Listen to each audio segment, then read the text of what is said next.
नमस्कार. WhatsApp post दुधावरची साय. लेखिका सौ अतुला प्रणव मेहेंदळे. दुधावरची साय. रमा, तोंड सांभाळून बोल. कुणाशी बोलत आहेस त्याचा विचार तरी कर जरा. आजी आजोबा आहेत ते तुझे. आधी सॉरी म्हण बघू त्यांना. आणि पुन्हा असं बोलायचं नाही. काय कळतंय का काही तुला? रमा घुसतच होती. समीरा म्हणजे तिच्या आईनं सांगूनही रमा माफी मागायला तयारच नव्हती. समीरानं थोडा वेळ वाट बघून परत तेच सांगायचा प्रयत्न केला. तेवढ्यात सरोजताई मध्ये पडल्या. असू दे ग समीरा, लहान आहे ती अजून, कळेल हळूहळू तिला. म्हातारपणी काय त्रास होतात हे तिला आत्ता कसं कळणार? तू नको ओरडू तिला. समीरा हे ऐकून चिडलीच. घ्या, झालं. आता काय बोलणार मी यावर? नेहमीच झालंय हे. समीरा गप्प बसली, अगदी नेहमीप्रमाणे. तिची खूप धुसफूस होत होती. आतल्यात खूप रागही येत होता. पण सासूबाईंपुढे काय बोलणार? समीरा मोने हिच्या लग्नाला आता जवळजवळ 16 वर्ष होत आली होती. समीरा आणि सिद्धार्थ यांच्या सुखी संसारात लगेचच वर्षभरात कुणीतरी येणार येणार ग ही गाणी ऐकायला यायला लागली. दोन्ही घरात आनंदी आनंद झाला. एका गोड परीचं आगमन झालं आणि मोने घराण्यात जवळजवळ 30 वर्षांनी लक्ष्मी आली. समीरानं लाडानं तिचं नाव रमा ठेवलं. 1-2 महिन्यात बारीक सारीक कुरबुरी आणि मग वर्षभरात त्याचं रूपांतर मोठ्या वादात झालं. त्यामुळे समीरा आणि सिद्धार्थ यांनी चांगल्या तऱ्हेनं वेगळं राहण्याचा निर्णय घेतला. सरोजताईंना ते काय पटलं नाही. सुखासुखी कशाला वेगळं व्हायचं? मी सुनेला असं कर तसं कर नाही सांगणार तर कोण सांगणार, असा त्यांचा विचार होता. पण मुलापुढे त्या काही बोलल्या नाहीत. आणि त्यांना रमेशराव म्हणजे समीराचे सासरे ते पण काहीच बोलत नसत. त्यांना सगळं दिसत होतं, पण त्यांचा मृदू स्वभाव, त्यामुळे ते सरोजताईंना कधीच काहीच बोलले नाहीत. पुढच्या महिन्यात सिद्धार्थ आणि समीराच्या लग्नाचा वाढदिवस आहे.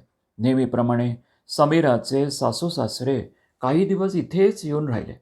काय तर म्हणे, वाढदिवस साजरा करायचा तर सगळे असायला हवेत. पण लग्नाचा वाढदिवस समीराचा, पण तरी इथेही सरोजताई मला हे आणून दे ते आणून दे असं समीराला सांगत होत्या. शिवाय सगळा स्वयंपाक तयारी ती पण समीराने करायची. त्यांची इतर बाबतीत सुद्धा खूप भुणभुण असायची. पण समीरा थोडे दिवसाचा प्रश्न म्हणून सोडून द्यायची.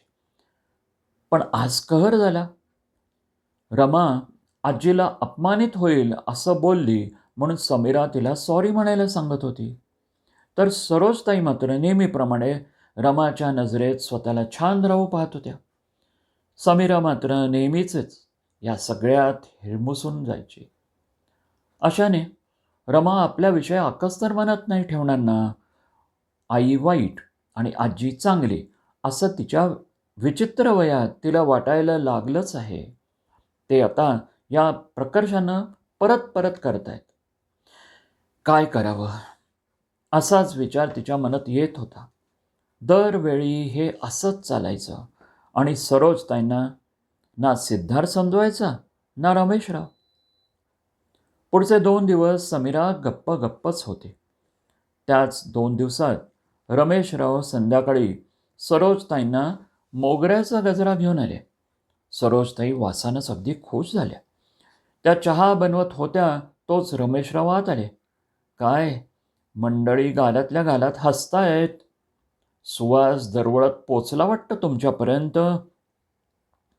सरोजताईंनी चहाचं कप समोर धरत म्हटलं, हो तर, आणि तुमच्या आवडीचा अलग घातलेला चहा पण बनवून तयार आहे.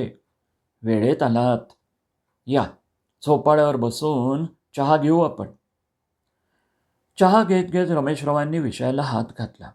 सरू, मी काय म्हणतो, आपल्या वेळी दिवस किती वेगळे होते ना. आपण आपल्या आईवडिलांना 7-8 मुलं असायचो. मग काय, आईला जास्त लक्ष द्यावंच नाही लागायचं.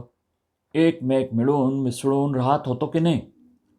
आजकाल एक नाही तर जास्तीत जास्त 2 मुलं.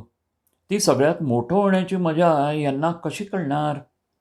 तशा तावरून ताकबात ओळखणाऱ्या सरोजताई म्हणाल्या, तुम्हाला काय म्हणायचं आहे ते पटकन मुद्द्याला हात घालून सांगा. आडेवेडे घेऊ नका. तसंय. रमेशराव छानसे हसले. बाईसाहेब, तुम्हाला लगेच कळतं. मला सिद्धार्थला, रमाला काय म्हणायचं आहे ते. मग फक्त सुनेच्या म्हणजे समीराच्या मनातलं का नाही ओळखता येत? मला फक्त एवढंच म्हणायचं आहे की तू जशी आई होतीस आणि आहेस तशीच ती पण आई आहे. तुला तुझे दिवस आठवत नसतील तर ते आठव आणि मग बघ, तुझा तिच्याकडे बघण्याचा दृष्टिकोन बदलून जाईल. अगं, आपल्या वेळची गोष्ट वेगळी होती. आता या सुना, त्या पण शिकलेल्या असतात. त्या नोकरी आणि घर अशी तारेवरची कसरत करत असतात. शिवाय रमाची पिढीसुद्धा आपल्या मुलांसारखी नाही आहे.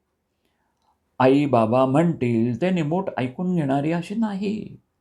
हट्टी आणि हेकेखोर आहेत. हे पण आपण बघतो आणि ऐकतोच की.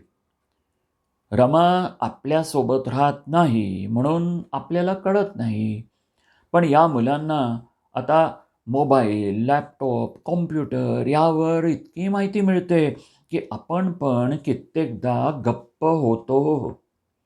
तिथून ते बरंच काही शिकत असतात आणि त्यांचं अपरिपक्व मन, मेंदू ते कुठेही लागू करतं.